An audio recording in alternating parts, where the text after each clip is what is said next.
In a world of ordinary fantasy football podcasts, ordinary guys rise up to bring you extraordinary analysis and entertainment.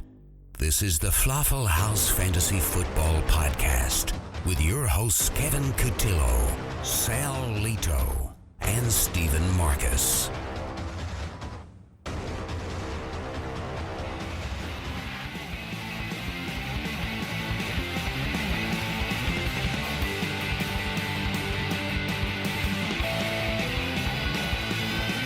Good morning, good afternoon, and good evening. Today is Thursday, October 6th, and welcome into the Falafel House Fantasy Football Podcast. I am one of your hosts, Kevin Cotillo, and you can find me on Twitter or on the Fantasy Life app as @WallyCentral. I have my usual co-hosts with me tonight. Mr. Steve Marcus is here. You can find him on both of those fine programs, as well as @SidSkeet. And Sal Lito will also, of course, be joining us. And you can find him as @LitoSal on Twitter and @Sal33 on the Fantasy Life app.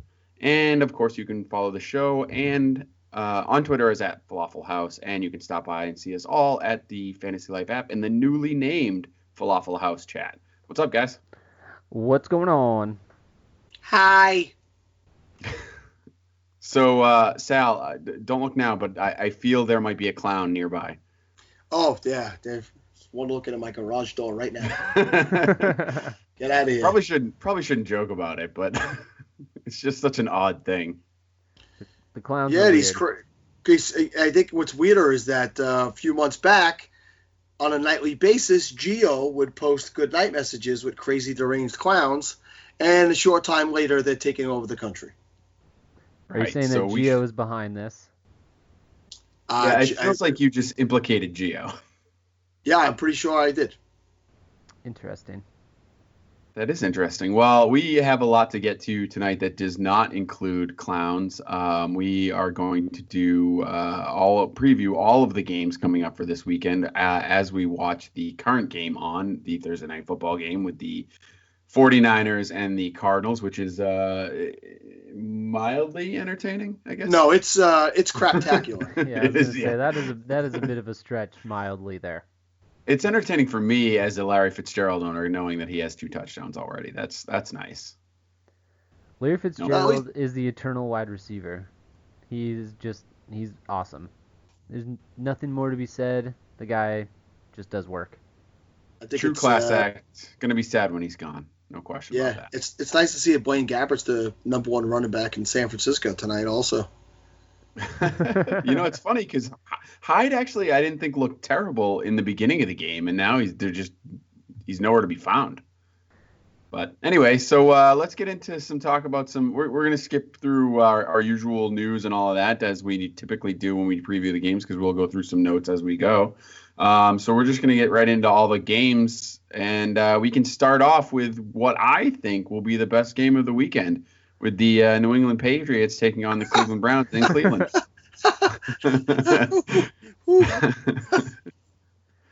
Listen, say what you want. There will be some fantasy goodness going on in this game. So from a fantasy perspective, this should be a good one. Yes, fantasy goodness. Yes. Good game? No. Kev, no, it will not be a good game. Do you remember the last time New England went to Cleveland? It was November 7th, 2010. And the New England Patriots lost 34-14. Wow. Aaron Hernandez caught 2 touchdowns from Tom Brady. And, they were upset heavily. Got stomped. Wow. Anyone you thinking that's going to happen again? No. No. No, I'm predicting 42-10. That's my score prediction for this game. I've said that to many people. So I would bet the over, because I believe it's at 46. And I would also bet on the Patriots, which are currently 10.5 point favorites. So those would be my 2 bets of the week. Very, very interesting. Well, plus 11, that's a pretty big home dog there. Yeah, it is a pretty big home. It is a pretty big home dog. I mean, it is Cleveland. They're 0-4. The Browns are currently 26th in points scored at 74, but strangely enough, they're only 7 points behind the Pats, who are the 20th. The difference being the Browns have given up 115 points versus the Patriots, who have given up 61 points. The Browns actually have gained more yards, 100 more yards than the Pats. So, as we all know, Brady comes back this week, and this offense should look incredibly different compared to the Jacoby Brissett era. We look to see them get back on track. I think you'll see a lot more from Edelman. I mean, you can't really see much less than last week. And I think you'll see a lot more. I'm predicting James White gets into this game a lot more than he has in the past four. I think he'll be a little bit of a security blanket for the soft landing that Brady's having here against the Browns. I don't expect as much out of Blunt. I think that, he's had 88 carries on the year so far, but I think that's going to start to tail off a little bit as they, ease back into their passing ways. And then, obviously the news this week is kind of centered around Gronk and how he feels. It sounds like his hamstring's progressing. It sounds like he should be able to play more, but people are still concerned about what's going on with him.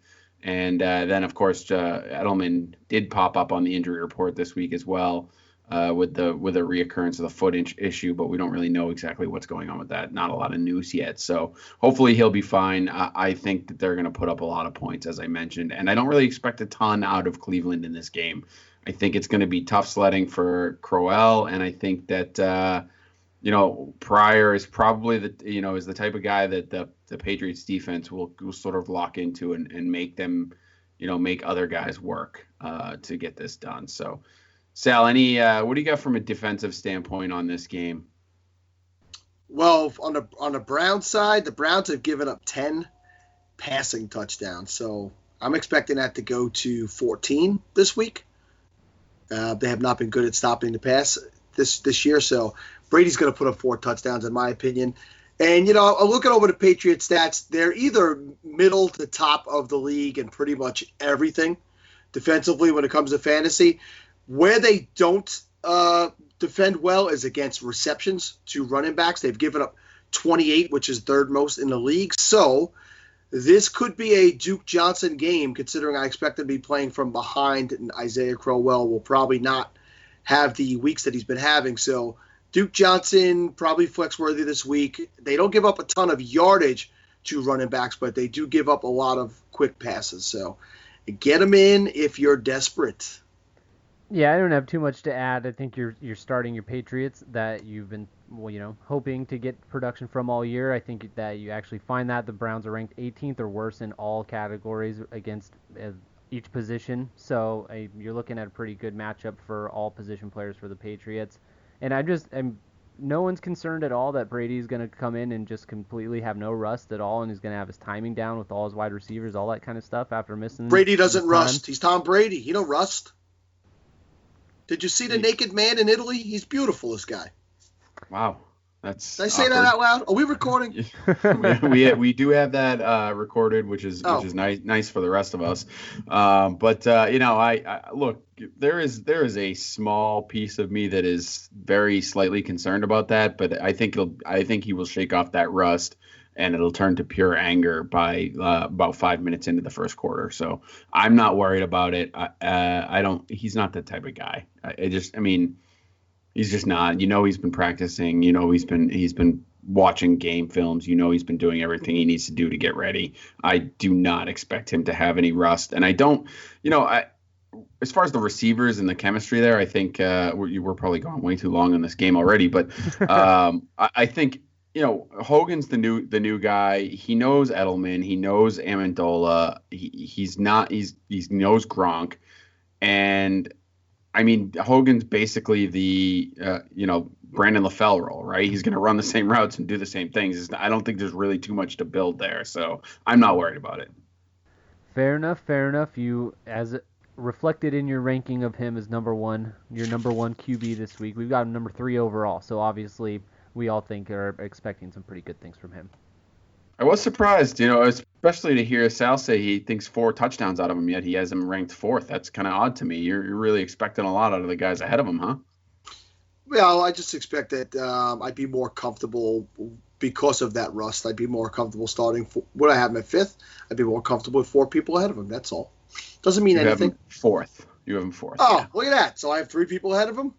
Cam Newton, Aaron Rodgers, and Andrew Luck.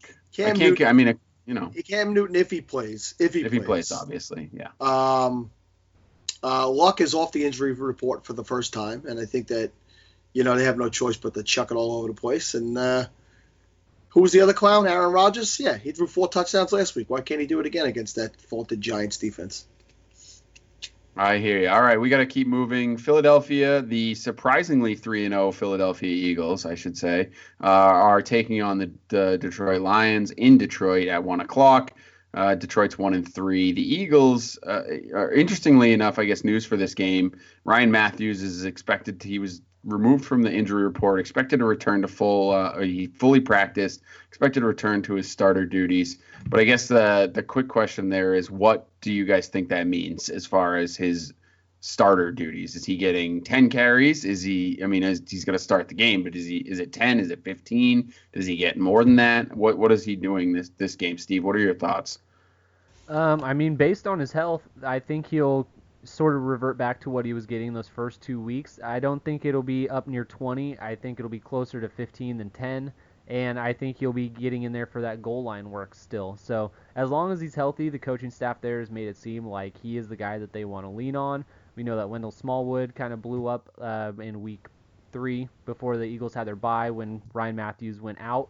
And Darren Sproles, he's got that role carved out as that passing down back.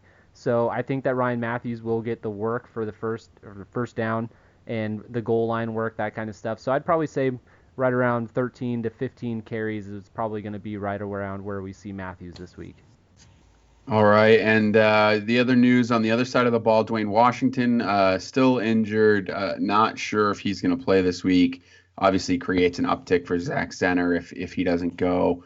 Your boy Zach Zenner, Sal, you're finally might see some extra usage out of him. So we'll see how that goes. Keep an eye on Washington, because I think if he plays, this probably isn't a terrible matchup. I mean, it's not the best, but I think I would expect Washington to be serviceable. The Eagles are actually 30th in the league in total offense and 13th in points scored. So they're winning with defense. So it's gonna be a tough go for the passing game of the Lions. Like I said, I think the running game will be okay. Lions are 11th and 10th respectively in yards and offense and points scored. So, but they have given up 102 points total. So they're giving up some scores. I think that will continue here in this game. I like pretty much all of the Eagles here. I even think Carson Wentz is a pretty good play this week, particularly in daily. So those are my thoughts here. Sal, any thoughts on your end? Yeah, this is actually like a tale of two defenses. So if you look at Philadelphia, they are number 1 defending QBs. They've given up 0 passing touchdowns this year. They're number 2 defending running backs. They've given up 1 touchdown to a running back this year. And they're number 5 versus wide receivers. So you go across to the Lions, 31st versus QBs. They've given up 12 passing touchdowns. 6 of those passing touchdowns have gone to wide receivers, and 6 of those passing touchdowns have gone to tight ends. So they've been very generous in spreading it around. But they also have given up 0 touchdowns to running back. So very interesting to see if that stat changes this week, and does Ryan Matthews get into the end zone. I know it seems like every running back scored a touchdown before the bye week for the Eagles except for Ryan Matthews, but we'll see if that changes. I think that this has the makings of a trap game. I think that the Lions are going to win this game. And I think that the Eagles, while I do believe that the defense is for real, I think that maybe they get caught up a little bit this week, and the Lions, desperate at 1-3, are going to put up some points. So while the statistics do not bear that out, I'm going to say that I think it comes out. It's going to be a decently, both teams up in the 20s, close game with the Lions winning it. So I don't start anybody like Golden Tate, any tight ends from Detroit, but I'd get Riddick in, and I would get Jones and Stafford. But Golden Tate's going to have a huge day. His coach said so. Yes. And if he does, by all means, trade for him. Congratulations Yeah, for yeah, having that's right. a big old pair for being able to put Golden Tate in your lineup and feel comfortable with it, because I Yeah, cannot do that right now. I can't argue there. The one question I do have for you guys, though, is Marvin Jones for real? I mean, he's having a great season so far. He looks good. He's got good rapport with Stafford. We saw this coming in the preseason, but is he for real? Can he keep this up, or will he slow down? I think that he ends up as a high-end wide receiver too for the season long. That's where his point totals will fall. Yep, I agree with that. I think his value really lives and dies with Stafford. And you saw Stafford, kind of have that. He had a really bad game on Sunday in Chicago, and Stafford's always been that kind of player. He's streaky. He gets hot and then he goes cold. He has these kinds of games. So I think Marvin Jones' value is very much so tied to how Stafford does in those types of weeks that he has. When Stafford dies like that, it's going to take Marvin Jones down with him. Despite the tough matchup against the defense, as Sal described, we do have Marvin Jones at 6th overall in our consensus ranking. I have him the highest at 4, Sal at 7, and Steve at 8. So we definitely think he's a good play this week. Steve, any thoughts before we move on? Zero thoughts. Awesome. That's kind of what we expect out of you. Yes. The Chicago Bears are 1-3, and they look to take on the 1-3 Indianapolis Colts on Sunday at 1:00 in Indianapolis. Not a ton of news coming out of this game, as Sal mentioned. Andrew Luck is finally off the injury report completely. I don't know what that means for his offensive line, though, because they're still terrible. So I'm not sure that helps him much.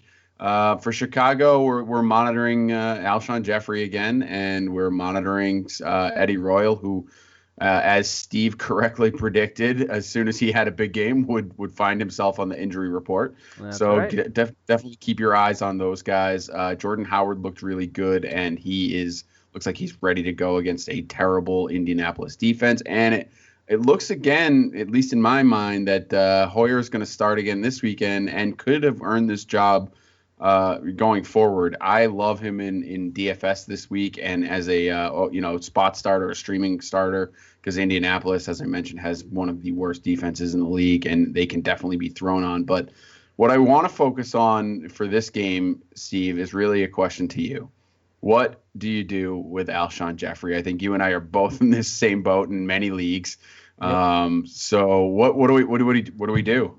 I mean, at this point, you have to keep the faith. You have to keep rolling him out there, and you have to hope that, Kevin White, with his injury that he had this week, you have to hope that some of those targets that were going to him go back to Alshon Jeffrey. It was Kevin White was leading the team in targets, and so he was taking a lot of looks away from him. And it's like you said, with Eddie Royal ending up on the injury report already, there's a chance that he misses this game with a calf injury. And so that's just another wide receiver down. They're going to be relying on Alshon Jeffrey even more so. But what then you also have to worry about is that the talent level around him is so bad that they are able to double team him. Even though he hasn't had the production, the talent that he does have. So there's all kinds of things to worry about with Alshon Jeffrey. But because of his upside, I think you have to continue to roll him out there in most leagues, because based on where you drafted him, unless you were able to pick someone else up on the wire that is giving you weekly production, I think you're kind of just stuck with him. And I think the touchdowns are definitely going to be coming. They just have to. They have to come. Yeah, I agree there. I think you have to hold on. I actually tried to move him a little bit this week and was unsuccessful completely. So it looks like I'm stuck with him. You're really not getting value for him. So in Chicago, they look better under Hoyer. They're getting close to or over 400 yards in the last 2 games with Hoyer under center versus under 300 yards the prior 2. Unfortunately, they're still dead last in points. So eventually, like you said, you got to hope that they're going to score. So, Sal, what are your thoughts on this game? Well, real quick, I do think Royal plays. I think that maybe it's just a precautionary thing. But if he doesn't and you're looking for someone to add, the guy who's going to take White's place is Cameron Meredith. He's actually going to play White's role, and Royal's going to stay in the role he was playing. So this is a guy that in deeper leagues you might want to take a look at. He came in last week, and I believe he had 4 catches, not for a lot of yards. But, you mentioned that the Colts defense was bad. They give up the sixth most receptions to running backs at 26, and the 5th most yards receiving to running backs at 259, and they've given up 6 total touchdowns to running backs. So this will bring me to Jordan Howard, who will be my bold prediction tonight. I'll tease you on that. I expect him to have a very good game. And, over on the Bears side, they've been, average to slightly above average, in most defending most positions in fantasy, believe it or not. The worst that they are is 6th in defending wide receivers. So it's, definitely T.Y. Hilton is a wide receiver 1 this week. And I'm banking on Dorsett bringing me some goodness in one league, because with Michael Floyd sucking up and Des Bryant out and Allen Robinson on bye, I am desperate over there. So bring it home, Phillip. Yeah, I'll just add Jordan Howard. I believe we've got him ranked 10th overall this week for running backs, or 12th overall. I'm sorry. Sal's got him ranked 10th. We're 12th overall, going up against that Colts defense, giving up 100 yards rushing in 3 of their 4 games so far. So get him in your lineups. I've got him starting over Matt Forte, and it feels weird doing that, even though it's just his 2nd game, but he's looked good, and the matchup's just too good for him. Yeah, Forte's banged up too. You don't know what's going on over there. Yeah, definitely. I would have trouble, and I'm not a big Forte guy, but I think the matchup against Pittsburgh is pretty good. But we will get to that in a bit. Moving along here, the Tennessee Titans are 1-3. The Miami Dolphins are 1-3. They are going to play in Miami at 1:00 on Sunday, assuming Miami is still standing. I'm not sure if Miami's in the path of Hurricane Matthew, but hopefully they survive. And good luck to our 2 friends, Gio and Gigi. We really honestly hope that they make it through this hurricane okay, because I know they're boarding up some houses. So good luck to you guys. Hopefully you're able to listen to this. You know that Money Martins and probably like 40 other people, Falafel, also live down there in Florida. So to all of you guys, Sure. I'm sorry. You're right. I shouldn't single out the 2 guys that those are the 2 happen to be talking about boarding up houses. So yes, I think Gigi's just trying not to float away. Do we really have to talk about this game? We do. We can point out that both are terrible at scoring points. Miami's ranked 28th. Tennessee is ranked 31st. To me, I think the interesting thing here is Adam Gase is supposed to be like a QB whisperer, right? He's the latest guy in a long line of people who are touted as such. And he was supposed to come in and work wonders with Tannehill, and Tannehill's not good. He sucks. Tannehill. I don't even know what's happening. No, but that's me whispering the quarterback's name. Oh, yeah, good one. That's really clever. Anyway, he has 6 touchdowns and 5 interceptions. It's not what you're looking for out of him. I think I have written down for notes in this game, Landry is pretty much the only guy that I'm touching for Miami. And obviously DeMarco Murray is the only guy I'm considering in Tennessee. I think Delanie Walker's, I guess, a decent play as well. But I stream tight end, so he's not on any of my rosters, I guess. So that's about it. And I guess the question I have for you guys, the running back situation in Miami, Steve, what's going on there? What are we doing? It looks like Arian Foster's going to miss another game. He did practice this week, but it doesn't sound like he's going to play. So there at least, news came out that they're not going with a 4-person committee. But I still don't know that you really have clarity on who's going to do what and whether or not Jay Ajayi is actually going to be successful.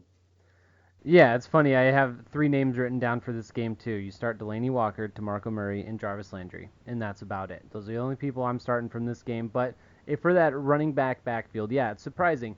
You think that 4 guys that, the 4-man rotation, if it were, a thing and successful, that other teams might try and do it, but, letting a guy stay in the game, get into the flow of the game, get into a rhythm, it turns out that evidently does help them. And it looks to have helped Jay Ajayi. He's looked pretty solid over the last couple of weeks. I'm not ready to, give him the starting role in terms of, starting him on a team or anything. But with the news coming out that they are going to drop from that 4 committee and go to 2 with him and Kenyon Drake, I think Jay Ajayi is someone that you can at least pick back up if he's available in your league to see what might happen, to see if they are able to lean on one guy and if they are able to, to score any points, because that's been a huge issue as well. But as for right now, Jay Ajayi, he's in the lead, but he's only a stash. You're not putting him in your lineup at all unless you're absolutely desperate. And so just as of right now, he's the guy that I'm looking at that I would want to hold if you're holding anybody, because Arian Foster, he played a game and a quarter and he's down, and he's going to come back and he's going to do the same exact thing. He's going to play a game and then he's going to get hurt. No, he's not. Game, he's going to be fine. He's going to be gone. No, he's not. No, he's going to be fine. I have faith. I have faith. You've got blind faith, my friend. Blind faith. You haven't been watching football. It's not faith that he has. It's that he has him on his roster. I do. In so many places. I so bought in hard again, and it hurts. So yeah, that's all. That's what I'm thinking is happening with that Miami backfield. Ajayi for now. Drake is the passing down back, and hopefully they can get something going there.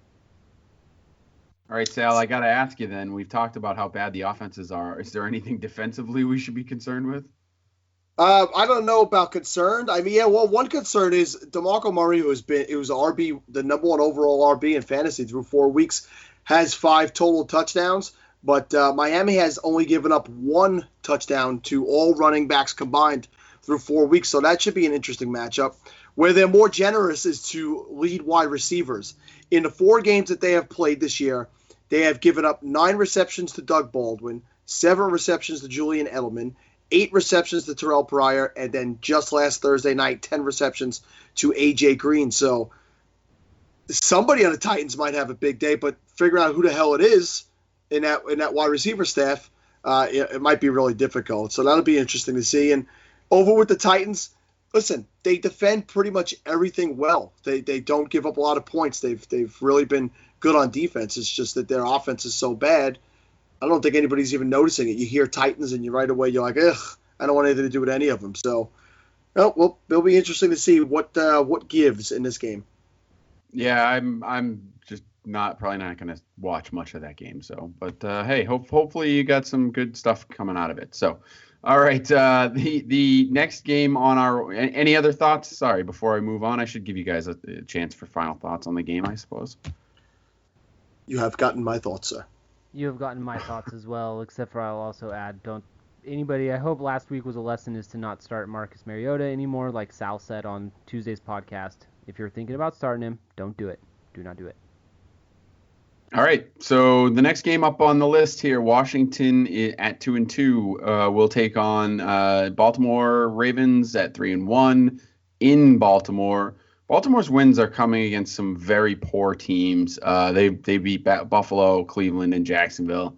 The schedule gets considerably harder as the season goes along. So I'm curious if this team will continue its winning ways, and if the teams if the team, fantasy players on this team in general will continue to produce.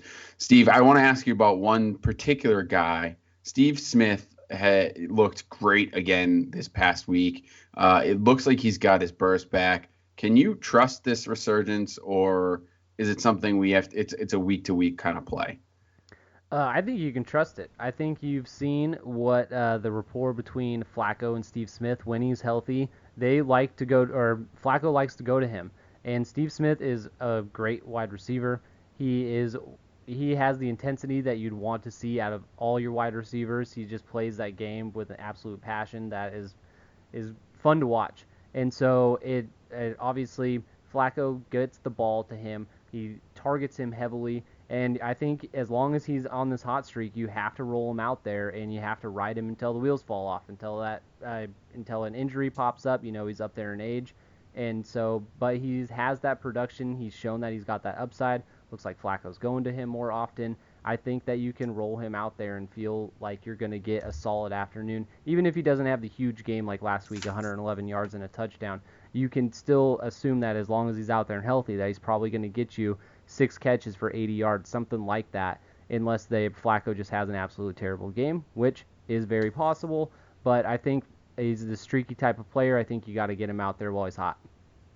All right, and Justin Forsett was cut this week, so it looks like it is all on Kenneth Dixon, who we love, and Terrence West to carry the load there. I think West had a great game last week as well, so we'll see if he can continue that up and how much Kenneth Dixon cuts into the carries that he has there. I think the real thing to watch is on that's going to be whether or not Buck Allen is active, because if he's active, he could still stick with that passing down back, and I think that's something you're going to see Kenneth Dixon start to move into that role a little bit more as we go along. So something to monitor there.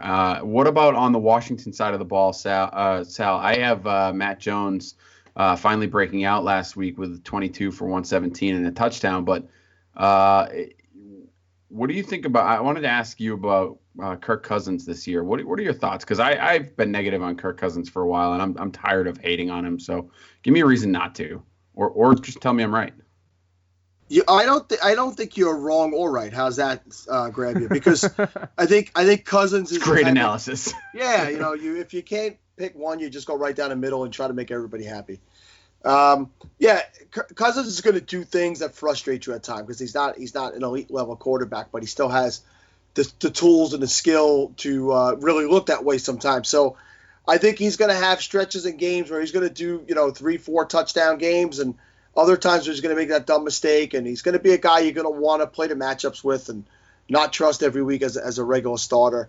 An interesting thing in this game, the Ravens in 4 total games have given up 15 receptions and 135 yards and 0 touchdowns to tight ends. So, does Jordan Reed get off like he did last week? Because they've given up – he basically does that in a game, and that's what they've given up total to tight ends. So it'll be interesting to see if that happens. Where they have struggled, and this is mostly over the last 3 games because they didn't give up any passing touchdowns in that first game to Ravens.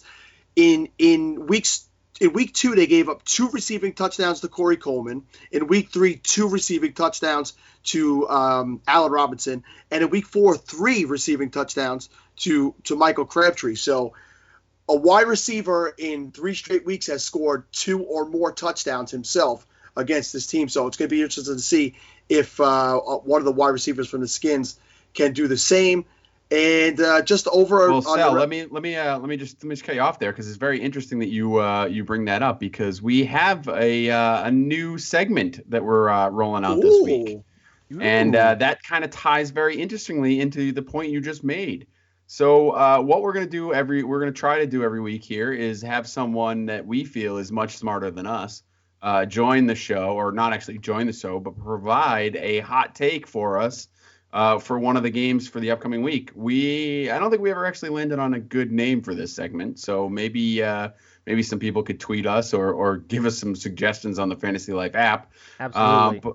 But because that would be great. But tonight we have a really great guest. We have NFL.com's Matt Harmon coming on to tell us why you shouldn't be worried about Deshaun Jackson's 1 reception for 5 yards last week, because he's got some thoughts on how he's gonna do this week. Hey guys, this is Matt Harmon from NFL.com. My take this week is that I think Deshaun Jackson has a pretty good chance to be a top 10 fantasy receiver this week. Washington travels to Baltimore to face off with the Ravens this Sunday, and Deshaun Jackson's in a really good spot. He should run a ton of his routes against Ravens cornerback Sharice Wright, who primarily lines up at left corner. Deshaun Jackson takes 42% of his snaps at the right wide receiver position, putting those two across from each other. Wright has been one of the worst corners in the NFL so far this season. He's allowed a 116.7 passer rating when quarterbacks have targeted him. He's given up 16 catches for 202 yards and a whopping 5 touchdowns. I expect Jackson to burn him pretty good, even though he just had 1 catch for 5 yards in their win to Cleveland last week. I think this is a really good situation for Jackson, and really this entire game is pretty interesting to me. But Jackson's a guy that I think could have one of his classic blow-up weeks. So if you have him this week, I think you need to find ways to make sure you get him into your lineup. Jackson is still one of the best deep threats in the NFL per the NFL's Next Gen Stats package. Jackson topped out at a max speed of 22.46 miles per hour on a deep incompletion from Kirk Cousins against the Cowboys several weeks ago. He created a whopping 2.89 yards of separation on a go route against Morris Claiborne, who has actually had a pretty solid season for Dallas this year, but Jackson got over on a deep pass that Cousins and he did not connect on. I expect Jackson to connect on more than a few of those touchdowns opportunities this week against Baltimore. Like I said, I think he has top 10 potential. Everybody, try to get Jackson in your lineup if you have him on your team. If you're playing DFS, I think he makes a great play as well. All right, everyone, good luck in Week 5. I hope you all win your matchups. All right, thank you very much to Matt Harmon for putting that together for us and sending it over. We really appreciate it, and really appreciate it. And that's some really good information. So definitely take his advice and get D-Jax in your lineup. I'm actually gonna head out to my DFS lineups and change a couple of them and throw them in there as well. So, any other thoughts? I know we kind of cut you off there, Sal, but any other thoughts on this game? Yeah, no problem at all. If I got to get a cut off of somebody, why not Matt Harmon, right? So just to your point earlier about running backs, the Redskins are 31st in defending running backs. They have given up 530 rushing yards, which is the most out of any team in the NFL, and the second most rushing touchdowns at 7 through 4 games. So, yeah, I think this is a Terrence West game still. I think Dixon gets eased in a little bit slowly so that they don't get him. You know, it's tricky. You don't want to get that injury happening right away. He's a rookie. And they are not the most generous at giving up receiving yards to running back. So, to me, Terrence West is a RB2 this week, and I would have him in my lineup. All right, Steve, any other? It is coming soon. I would be careful with him this week, but I think you will start to see the talent, and you will look. This is a guy that I've been touting since the draft, and I'm so glad that more people have come on board because he's a very talented young man. So can't wait to see him working it. All right, Houston Texans are taking on the Minnesota Vikings, the still undefeated Minnesota Vikings at 4-0. They are in Minnesota. Houston is 3-1. Look, neither of these teams are really pretty. Neither of them are really winning with any kind of offense, which is what the NFL is typically all about so far this year. So for fantasy goodness in this one, I think there's going to be some struggles. Houston's,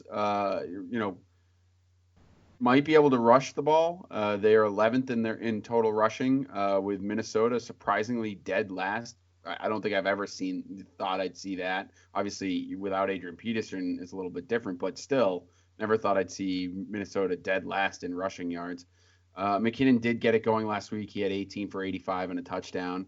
But I really want to focus on Houston in this game, Steve. What is going on with Nuke and Lamar Miller?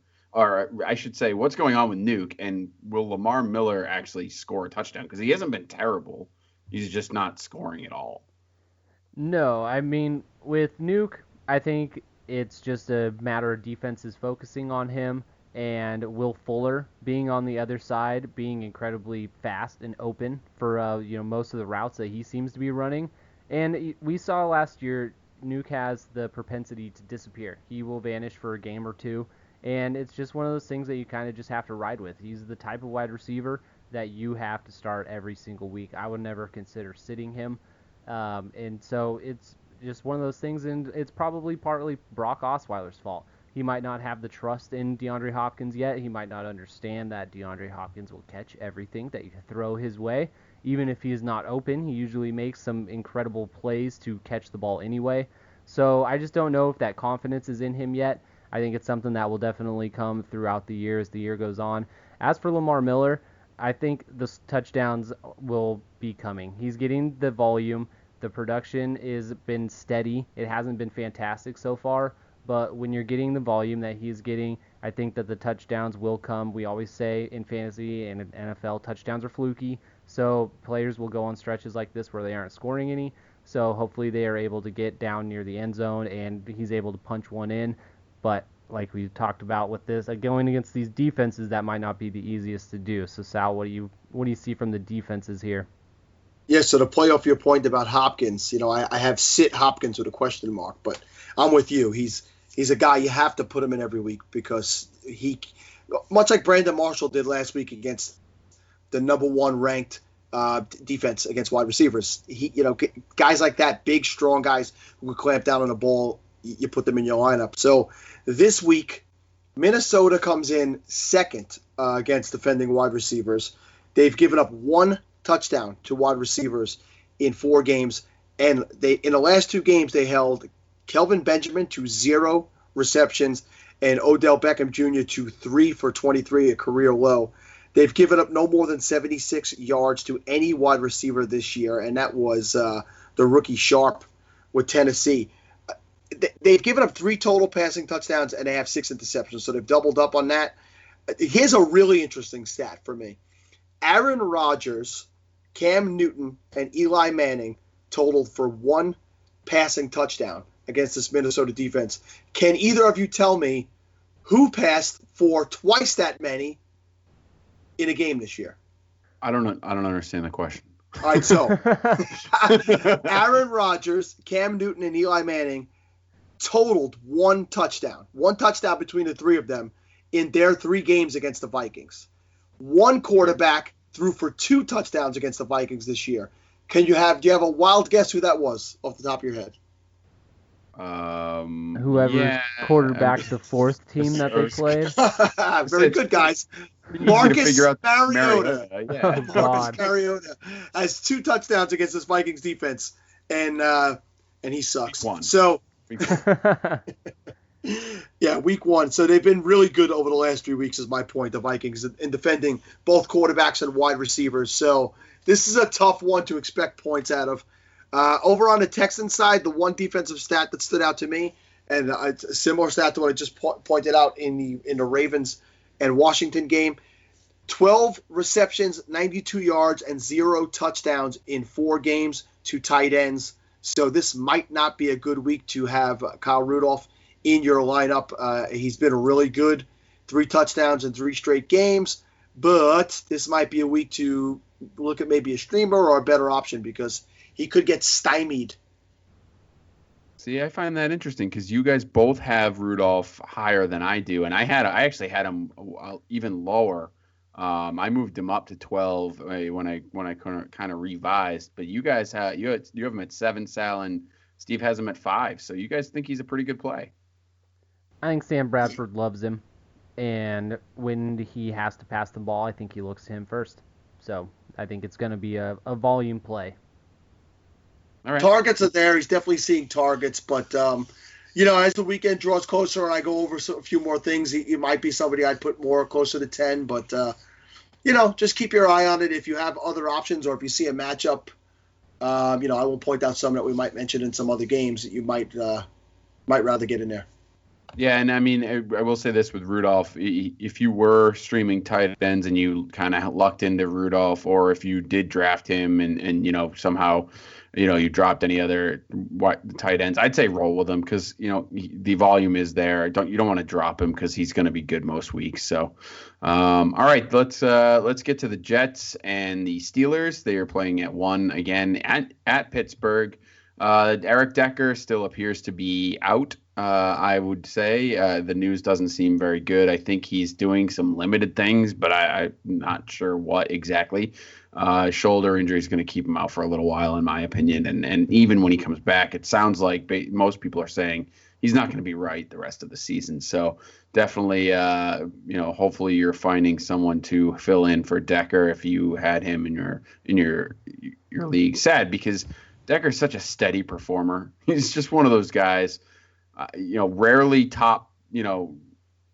rarely a top receiver, but very consistently, high-end wide receiver too, like every week. So, sad to see. For Pittsburgh, they're 7th in points scored. The Jets ranked 21st in that category. Pittsburgh's 9th in yards, and the Jets are 14th. I guess the question is, how many interceptions will Fitzpatrick throw this week? I'm going to say somewhere 2. between 3 and 6. Yeah, Nah. seems to be the current trend. So you're going lower with this one, Steve. You think he'll be all right this week? I think he'll be all right this week. I know the Pittsburgh has a tough secondary, but I think being on the road, he's going to be forced into more of a volume play. And without having Decker there the last 2 weeks, he has started checking down more. So Bilal Powell has been getting some more play. Couple that along with Matt Forte with the amount of volume he got in the first couple weeks. He He's hasn't also been playing. throwing more interceptions, but Yes, he did throw quite a few more interceptions. I believe he's got 9 over the last 2 weeks, which is, last I checked, not great. But I think that there's going to be a lot of volume. The Steelers look great. They're going to be passing the ball a ton. Everyone knows how you can get over on the Jets secondary these days, so Antonio Brown is going to have a huge day. And so I think the Jets are going to have to throw to keep up. And because of how many interceptions that he's been throwing, I think that might make him a little gun-shy, make him a little more likely to check down more often. So I think he's going to be okay. I've got him. I don't even know where I've got him. I am actually starting him in a couple leagues where I had Carson Palmer out. But, I mean, I've got him at 18. you have him at 18. Yeah, so 20th for Sal, 14th for me. So I guess I like him the best out of all of us. But so why do you love Ryan Fitzpatrick so much? I don't. I think that I think that you're right. I think it's going to be a lot of garbage time because I think Pittsburgh's going to get up big on this one. I don't even think they're going to need to run the ball very much with or they're even going to try to run the ball very much with Le'Veon Bell. I think it's going to be all passing all the time. I think all of your Pittsburgh wide receivers are probably playable in this game, and I think Coates could be a guy that I would look to have a decent game. I think they can go deep. I think they can do short stuff. They're going to be all throwing all over the place again with this game. Sal, what do you got from a defensive perspective as far as what's going on with these two teams? So to 2 good points, one that Steve made about Powell. The Steelers are 27th against running backs, and they have given up the most receiving yards to running backs at 318. So I think this could be a good Powell day, especially with Forte a little banged up. I don't know that they're going to want to pound him in there and have him take a beating. And as far as receiving goes, over on the Steelers side, one more guy, and here's a guy who you might want to consider if you're looking for a streamer in Jesse James. 312 yards to tight ends, 4th worst in the NFL, the Jets, against tight ends. So that's a guy, again, I have Rudolph ranked higher, but if you're worried about the matchup, Jesse James is the type of guy you might want to take a look at. And speaking of Jesse James, I believe that's also Eric Decker's wife's name. So trust me, Eric Decker will be okay if he has to stay home this week. All right. Any further thoughts on that game, Steve? No, I think Quincy Enunwa, if you're one of those guys that had Decker, and he is a solid fill-in and definite in consideration for a flex play this week, especially with Allen Robinson and Allen Hurns on a bye, and then you got Brandon Cooks and Willie Snead, all those guys. I think Enunwa definitely, he's getting volume as well. So if you're in a pinch, he's definitely worth consideration. All right, so let's move on to what could be the biggest contrasting game, I think, in the league this year, with the Atlanta Falcons going up against the Denver Broncos in Denver. It's basically offense versus defense, right? I mean, Atlanta has no defense to speak of, but their offense has been off the charts so far this year. So good is from an offensive perspective. They are, they're leading the league in points for yards, I believe passing yards. They are 6th in rushing yards.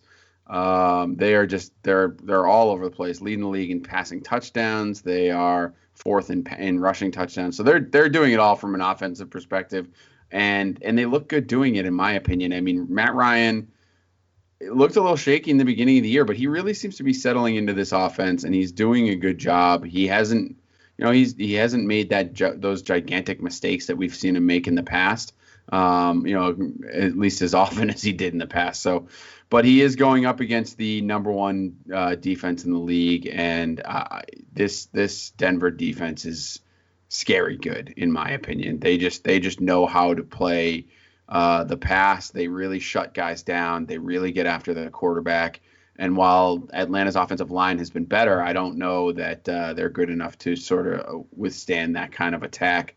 So I guess from a news perspective, looks like Virgil Green might actually play in this game for Denver. A good, solid streaming tight end play, or a guy maybe you had on your bench to see if he is healthy. So it looks like he might play. Keep an eye on it, but he would be a good play in my mind because I think Atlanta's susceptible to the tight end.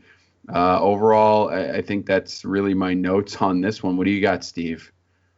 Yeah, it's Atlanta's offense, like you said, they've looked great. They're averaging 80 yards more a game than the second place team, which is actually Dallas. I was surprised to see that Dallas is the second most yards per game in the league for an average. And it's just like you said, it's offense versus defense. Atlanta has the most pass attempts of 20 plus yards at 21 and at 40 plus yards at 8. Going against Denver has the fewest amount of passes of 20 yards allowed at only 6 and 0 passes of 40 plus yards allowed. So you know Atlanta likes to throw the ball down the field. Denver, one of their biggest defensive assets is their pass rush. So they don't allow those types of plays to develop. So you're probably going to see a lot of dink and dunk, quick, short slant routes, and just see if they're able to move the ball that way. I know Devontae Freeman's going to be getting some runs. Tevin Coleman, it sounds like he's going to try to play with the sickle cell anemia that he's got going on, or the sickle cell trait. And so it's going to be interesting to see. We've seen Matt Ryan start hot before. Is this the game where he starts to fall back to earth? Sal, what do you think?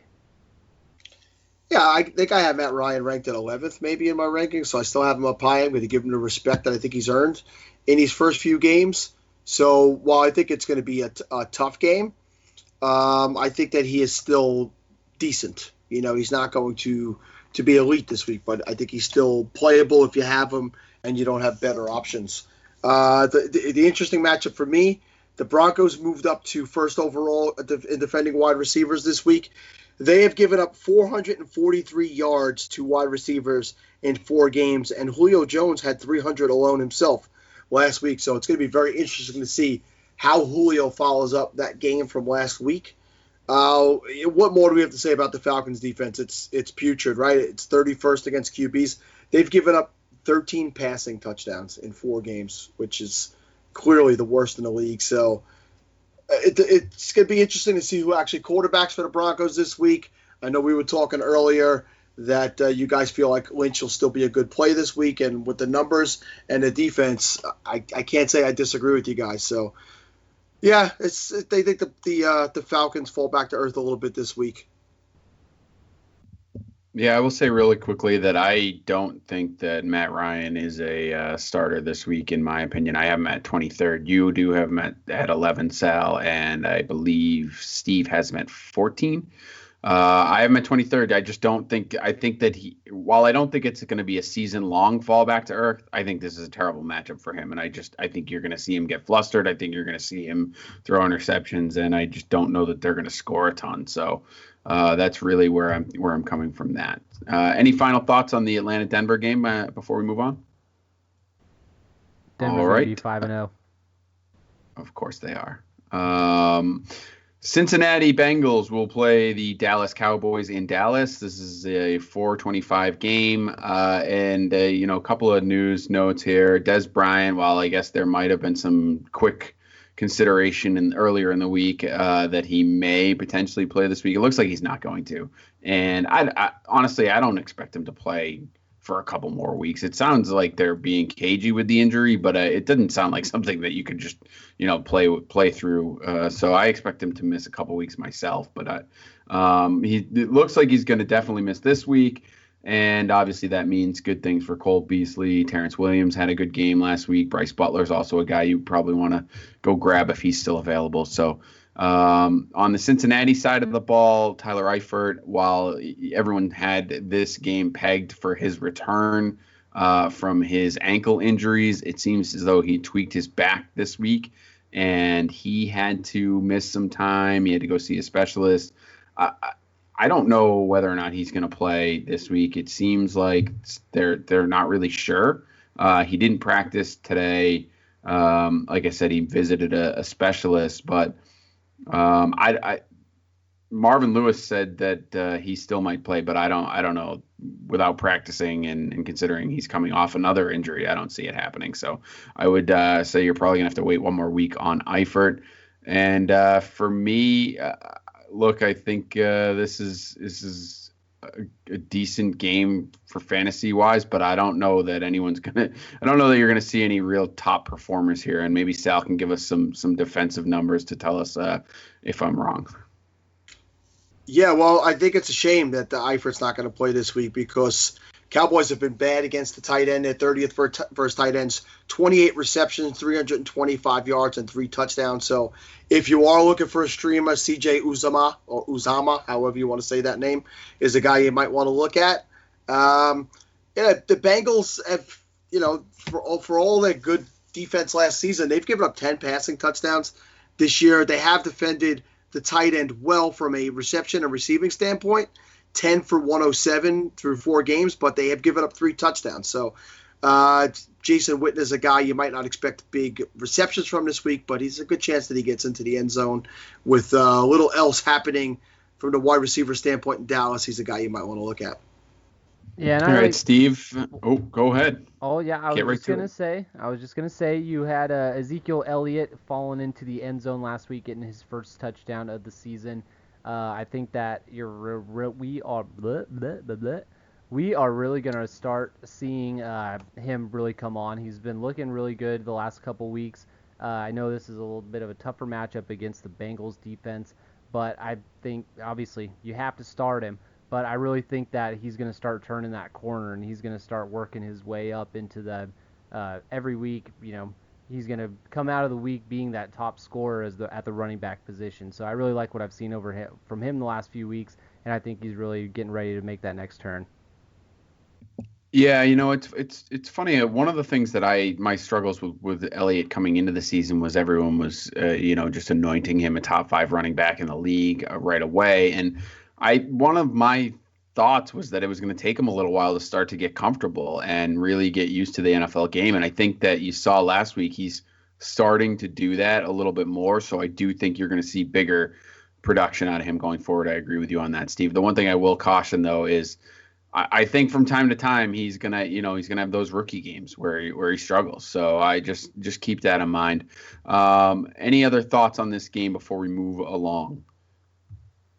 All right. Well, Buffalo Bills will play the Los Angeles Rams in Los Angeles at 4:25. I don't really have a lot of notes for this game. I don't know what to do with Todd Gurley at this point. I think you got to keep running him out there. I don't think you can trade him. I think you're just kind of stuck with seeing what happens and hoping that he gets going.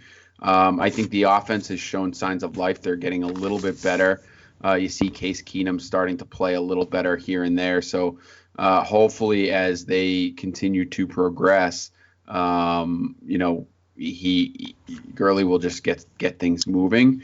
And on the Buffalo side of the ball, it's, as we talked about earlier in this week, it's all LeSean McCoy. It's really, to me, that he's the only one in this offense that's startable on an every week basis. I think Tyrod Taylor's going to have good games here and there, but I don't know he's a guy that if he's a guy that you're going to really depend on for the rest of the season. So I don't know. What Steve, what are your thoughts on this game? Anything else?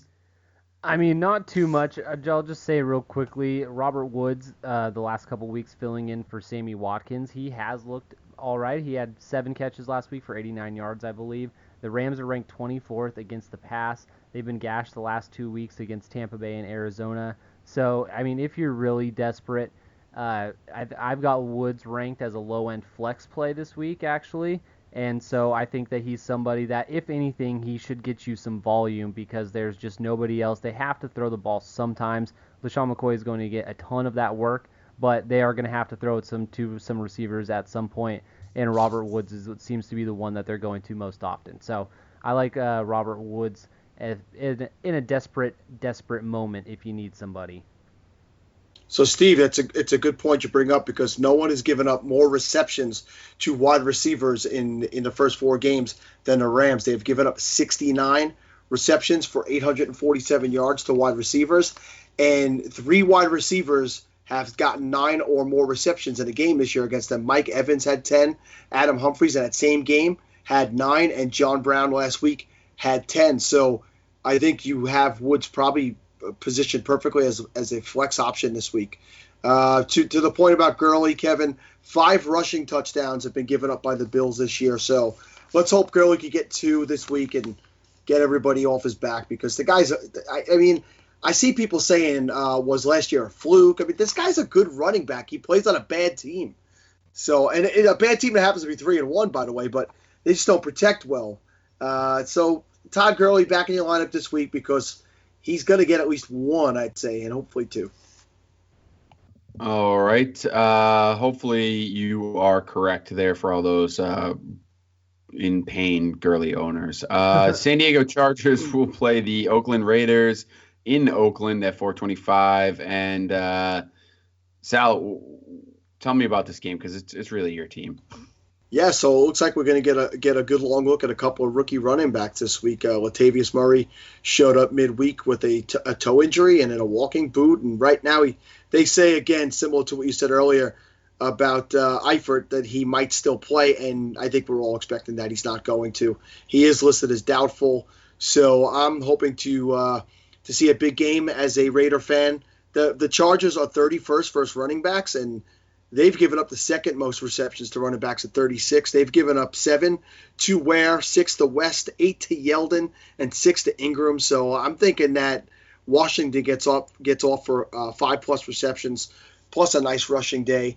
The Raiders are pretty bad at defense. They've given up the most passing yards in the league this year, 1,331 and 8 touchdowns, and they are 32nd when defending wide receivers. But when you look over those numbers, no one wide receiver has really dominated against them. It has been pretty well spread out. So I know there's a lot of people out there that want to know, is it going to be Travis Benjamin? Is it going to be Terrell Williams, Dontrell Inman? Dontrell Inman has been getting the targets over anybody else, especially the last 2 weeks. So what I'm saying to you is, some people do have 2 of them on their roster. I've seen that a lot. Play these guys. Most of them are going to probably be more of a flex option. I think we have Benjamin all ranked the highest, then Inman, and then Williams. They're all worthy to be played this week, because the Raiders have just proven that they give up a spread out amount of yardage to wide receivers.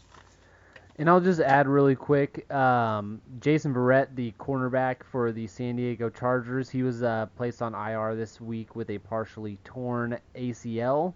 So those owners of Amari Cooper, who have been very, very sad so far this season, do not fear that Jason Verrett will be covering him or shadowing him for this game. He will not be there. So start your Amari Coopers, and I think this is going to be a pretty high-scoring game. Yeah, agreed. And our good friend Rob, who writes for falafelhouse.com, he writes our daily fantasy article. He had David Carr as one of his. Did I say David Carr? Did I just say that? Yep, you did. He had Derek Carr as one of his good plays for the week. I think he's right. I think it's gonna, if you're playing daily, he's a moderately priced option, and he should have a pretty decent game in this for the reasons that Steve just pointed out. Any other thoughts on this game before we move along? Let's move along. All right, Sunday night football. The New York Giants will play in Green Bay against the Packers, and I expect this to be a very high-scoring game. I think you're going to be starting just about everyone from both teams. For the Giants, it's really, from a running back standpoint, it's really, the question is whether or not Jennings is going to play. Rashad Jennings is going to play. It doesn't seem like he's going to, but there is a chance that he might. Obviously, it being a night game, you want to monitor the situation. If you're counting on a guy like Orleans Darkwa or even if you have Bobby Rainey, I think Bobby Rainey's probably going to have his role despite whatever Jennings ends up doing. But really pay attention to that if you have any of those guys.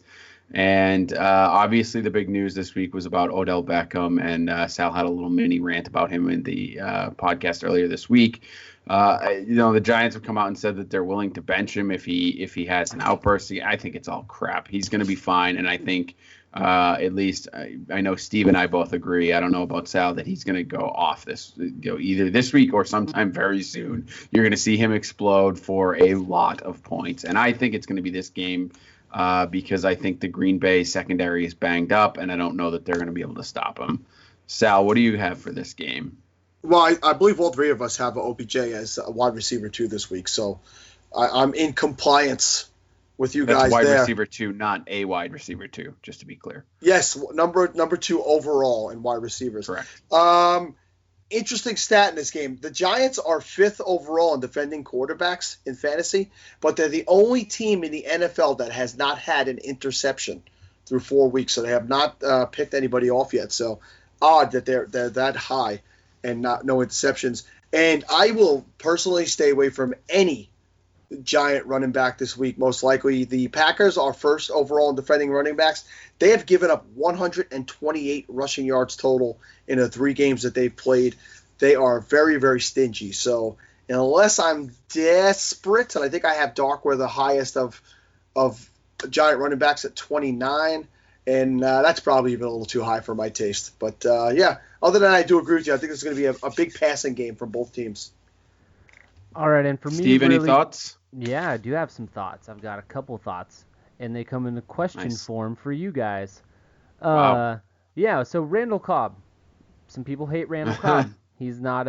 He hasn't done much this season. We've got him ranked 26th overall. I'm the highest on him at 21. So I thought we could play a little bit of Would You Rather with Randall Cobb. I will ask you guys who you are for some flex options. So these are all going to be running backs. Which one of these running backs would you start over Randall Cobb? So Randall Cobb or Isaiah Crowell, Sal? Isaiah Crowell. Kev? Yeah, I'd probably go Crowell. All right, Randall Cobb or Theo Riddick, Kev? That's really close. I'm going to go with Riddick. Sal? I have Riddick as number 24. I think every single one of us ranked him at 24, which is a low-end RB2, and I have Cobb at 30 for wide receiver, so I'm going to take Riddick. All right. Randall Cobb or Bilal Powell? Cobb. Yeah, I'm going to go Cobb.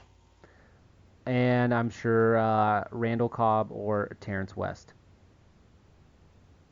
Yeah, I'm going Terrence West. I'm going to go Cobb still. Oh, see, there's some Cobb love still. We still got some Actually, love I'm for changing my Riddick answer as well. You can't. Yep. Sorry. Sorry, it's already been recorded. All right. Anyway. All right. What else you got? No, I think you nailed it. I think this is going to be another high-scoring game. I think Odell Beckham's going to be going off. I just acquired him in a league.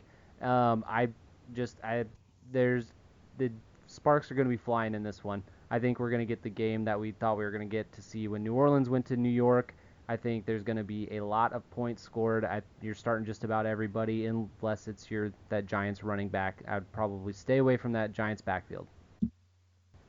All right, and Monday Night Football, final game of the week. Tampa Bay Buccaneers will take on the Carolina Panthers at Carolina at 8:30, as I said, on Monday night. And the big news in this one is whether or not Cam Newton is going to play. He has been entered into the concussion protocol. I think he'll play. This is just my own personal opinion, I guess. The news is, there's really not a lot of news out as far as whether or not he's going to. I think he's still going through his procedures.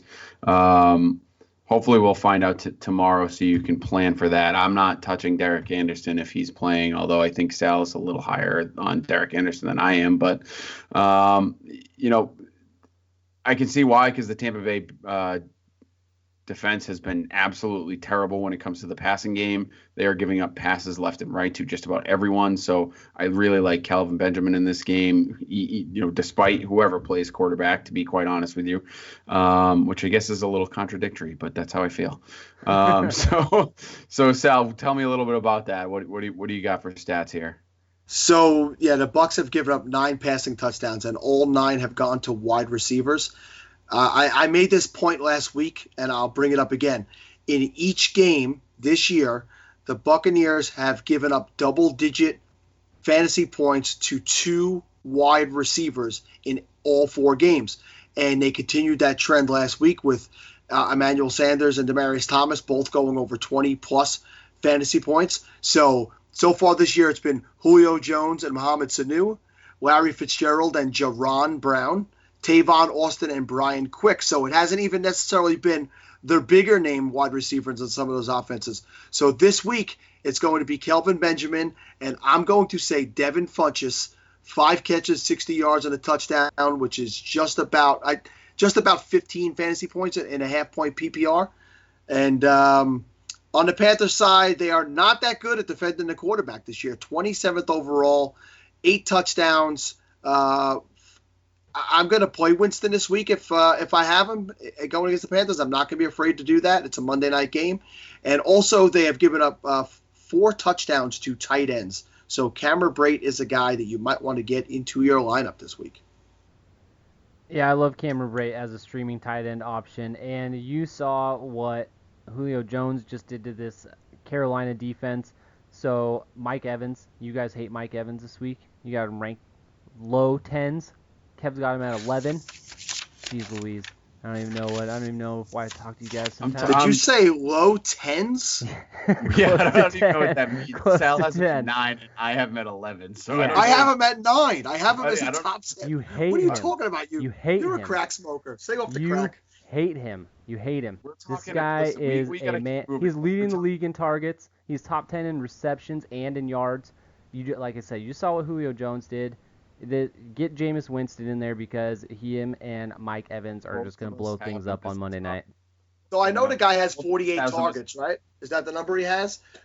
I have been everywhere telling people. In fact, I know we're running tight on time.